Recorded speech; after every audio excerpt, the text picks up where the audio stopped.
আমি তাপস কুমার মল্লিক বলছি, সিজডোর executive director.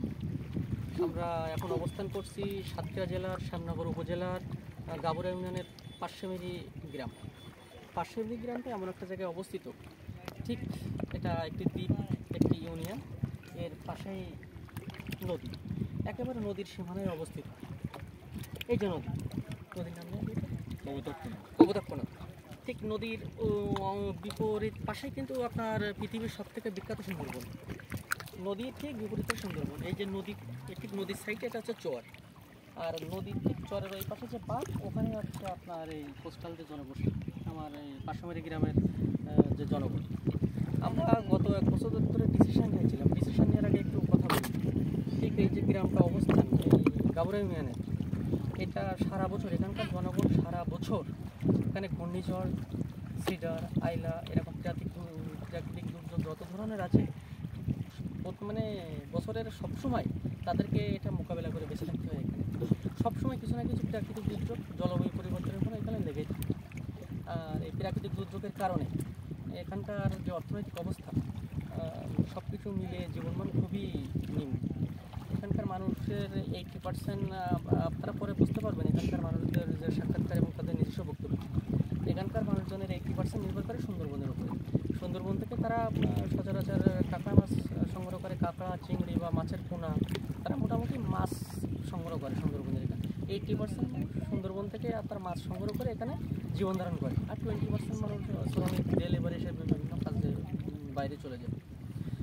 এখানে বিভিন্ন কারণে প্রাকৃতিক দুর্যোগ এবং প্রাকৃতিক দুর্যোগের কারণে প্রতি বছর যে প্রচণ্ড আকারে যে আপনার বন্যা হয়, বন্যার কারণে এই গ্রামটা আপনার প্রতি বছর তুলে যাওয়ার কারণে দীর্ঘদিন পর এখানে আপনার এই যে দেখতে পাচ্ছেন একটা হয়েছে টেকসই বাঁধ।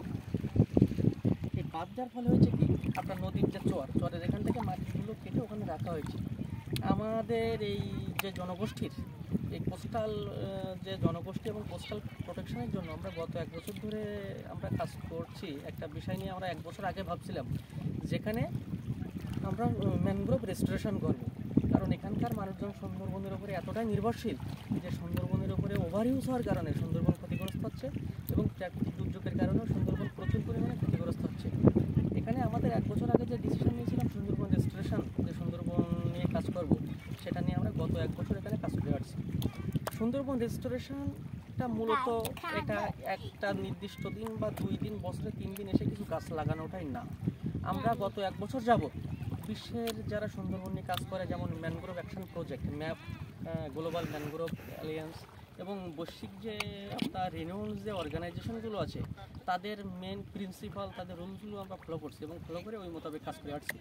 এর ভিতরে বিশেষভাবে একটা কথা বলতেই হবে, সারা বিশ্বে আপনার সুন্দরবন ম্যানগ্রোভ রেস্টোরেশনের ক্ষেত্রে সবথেকে মানে আলোচিত একটি CBEMR method, CBEMR, community base ecological mangrove restoration. আমাদের প্রথম থেকে প্ল্যান ছিল কমিউনিটি বেস ইকোলজিক্যাল ম্যানগ্রোভ রেস্টোরেশনের মেথডটা মেনে এখানে ম্যানগ্রোভ রেস্টোরেশন করা।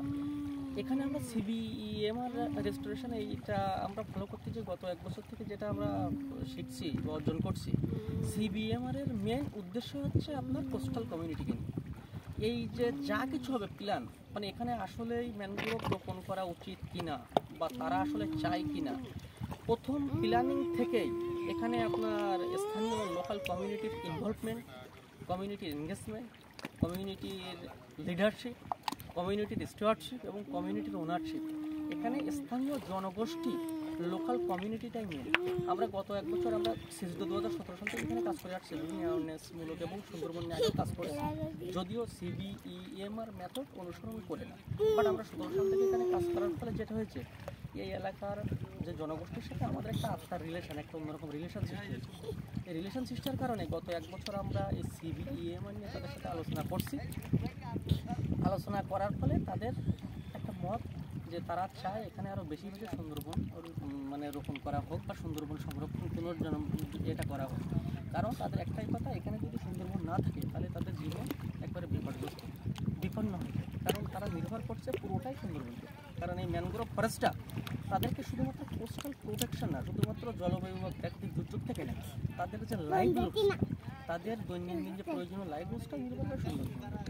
এবং তারা প্রথম থেকে চেয়েছিল যে আমরা সুন্দরবন রেজিস্ট্রেশন করতে চাই, এবং গত 1 বছরের আমাদের বিভিন্ন ওয়ার্কশপ ট্রেনিং প্রতিনিয়ত, মানে আমরা যে কোনো একটা ড্রিম প্রজেক্ট আমরা সাকসেস করবো বলে না, একটা অন্যরকম রিলেশন হওয়ার কারণে আমরা প্রতিনিয়ত এটা নিয়ে আলোচনা, ওয়ার্কশপ, ট্রেনিংয়ের মাধ্যমে তারা নিজেরা এখন ম্যানগ্রোভ রেজিস্ট্রেশন সম্পর্কে সিবিএমআর পদ্ধতিতে আমাদের থেকে এখন ভালো করে। তারই পরিপ্রেক্ষিতে গত আমরা 1 বছর আমরা সক্রিয় 10 থেকে 12টা সাইট আমরা পর্যবেক্ষণ করছি। কিন্তু সিবিএমআর একটা ম্যানগ্রোভ অ্যাকশন প্রজেক্টের একটা রুলস আছে যে প্রথমে আপনি যত জানেন বা কনফিডেন্স দেখান না কেন, প্রথম ধাপে আপনার ছোটো পরিসরে পরীক্ষামূলক একটা সাইট একটা নিয়ে আপনাকে পরীক্ষা করতে হবে। সেক্ষেত্রে আমরা 10-12টা জায়গা আমরা সিলেক্ট করছি, 10-12টা অ্যাসেস করছি। অ্যাসেসমেন্ট করার পরে আমাদের মনে হচ্ছে প্রথমে আমরা যে টেস্ট করব, যে কেস টেস্ট, যে প্রথম যে প্লটটা নিয়ে কাজ করব, সেটা হলো এই জায়গাটা। এই জায়গাটায় আমরা সিলেক্ট করছি, বা আমরা এই জায়গাটা সিলেক্ট করছি 10-12টা দেখার পরে।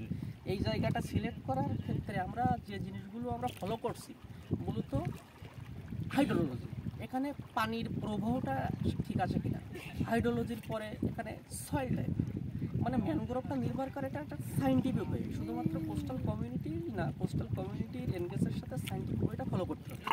এখানে আমরা যে জিনিসগুলো ফলো করছি, হাইড্রোলজি, হাইড্রোলজি বলতে সচরাচর যেটা বোঝায় পানির প্রবাহটা, এখানে পানির প্রবাহটা কেমন, পানির চলাচলটা কেমন, এখানে বন্যা কীভাবে হয়, কী পরিমাণে হয়, টোটাল মিলে পানির যে, এটাকে বলে হাইড্রোলজি।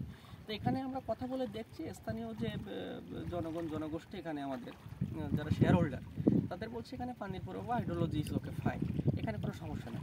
তারপরে আমরা যে জিনিসটা এখানে দেখছি টাইডাল জোন, মানে ম্যানগ্রোভের ক্ষেত্রে যে বিভিন্ন গুরুত্বপূর্ণ কিছু টার্ম আছে, তার ভিতরে টাইডাল জোনটা খুব গুরুত্বপূর্ণ। টাইডাল জোন বলতে বোঝায় জোয়ার ভাটা, যে এখানে জোয়ার ভাটার পরিমাণটা কেমন, এটা কি লো টাইডাল জোন নাকি মিডিয়াম টাইডাল জোন নাকি হাই টাইডাল জোন।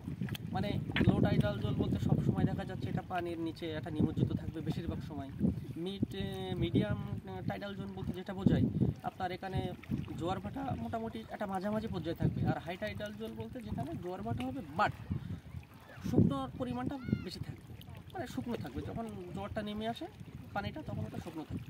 তো এখানে টাইডাল যে জোনটা এটা খুবই ভালো ম্যানগ্রোভ রেজিস্ট্রেশনের ক্ষেত্রে। এবং তারপরে যে জিনিসটা গুরুত্বপূর্ণ আমরা দেখছি সয়েল টাইপ, সয়েল টাইপটা খুব গুরুত্বপূর্ণ। সয়েল টাইপ বলতে যেটা বোঝায় মূলত এখানকার যে মাটিটা, এটা অ্যাকচুয়ালি বালি কিনা বা কাদা কিনা বা পলি কিনা, বা কাদার পরিমাণটা যে মনে করেন এটা কাদা, এই কাদাটা কিন্তু এটা হচ্ছে আপনার সফট ক্লে, সফট মাটি সয়েল, সফট মাটি সয়েল। এখানে সফট মাটি সয়েল বলতে এখানে কাদা, বাট এখানে যে খুব গভীর কাদা বা কাদা তা না, এটা সফট, এটা সফট বলতে এটা মোটামুটি একটা নরম একটা সফট মাটি সয়েল বলা হয় এটা। এবং এখানে আপনার স্যান্ডি বালি আছে কিনা, এখানে কোনো বালির পরিমাণ নাই, এখানে কোনো বালি নাই, এখানে আপনার মূলত আছে সফট মাটি সয়েল এবং হেভি মাটি সয়েল, এখানে পলি এবং কাদা এইটা সংমিশ্রণ আছে। এই জন্য আমরা আপনার হাইড্রোলজি এবং স্যালিনিটি যে কথাটা, এখানে লবণাক্ততার পরিমাণটা খুবই কম। এখানে বিশেষ করে আপনার 5 থেকে 6 রকম না, 6 থেকে 7 রকম ম্যানগ্রোভ স্পিসিসটা স্বাভাবিকভাবেই হবে, স্বাভাবিকভাবেই ন্যাচারাল রিজেনারেশন স্বাভাবিকভাবে হবে।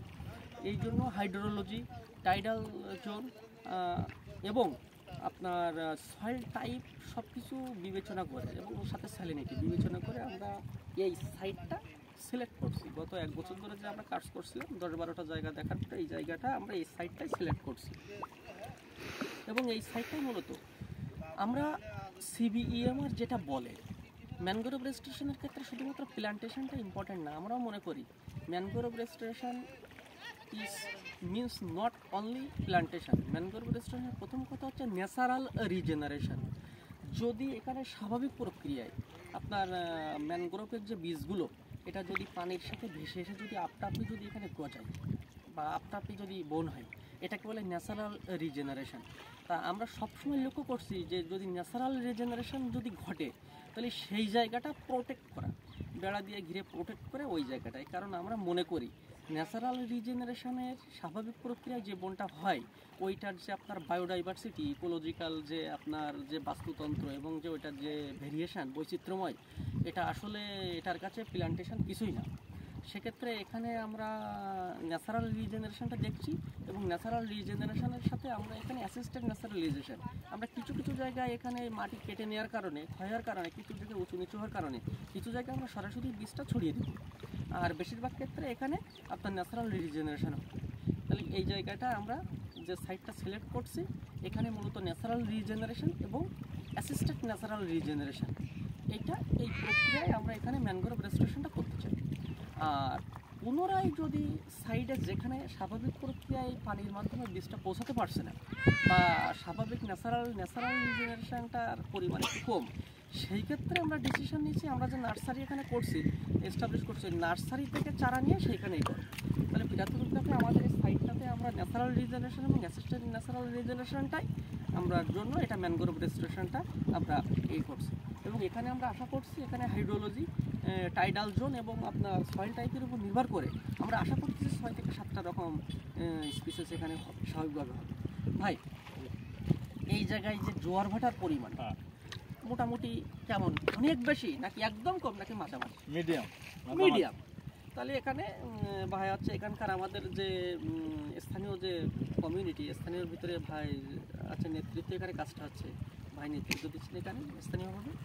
ভাই যেটা বলতে চাচ্ছেন ভাই গত 1 বছর ধরে আমরা একসাথে কাজ করছি, ভাই যেটা বলতে চাচ্ছেন এখানে তো ভাই তাহলে জোয়ার ভাটা মিডিয়াম, তাহলে টাইডাল জোনটা এখানে ভাই বলতে চাচ্ছে জোয়ার ভাটা মিনস টাইডাল জোনটা ইজ মিডিয়াম। আর এখানে তো আপনার কাদার পরিমাণটা এখানে কি বালি আছে না একেবারে পলিয়ার কাদা? একেবারে পলিয়ার কাদা, বালি নেই এখানে তো কোনো বালি নেই, এটা পলিয়ার কাদা। আর এখানে তাহলে কয় রকমের আপনার আশা করতেছেন সুন্দরবনের গাছ হতে পারে? 6 থেকে 7 রকম হবে। তাহলে ভাই এখানে আছে আমরা এই সাইটটাই সিলেক্ট করছি 8-10টা অ্যাসেসমেন্টের পরে এটাই আর কি সিলেক্ট করছি, এটাই আপনাদের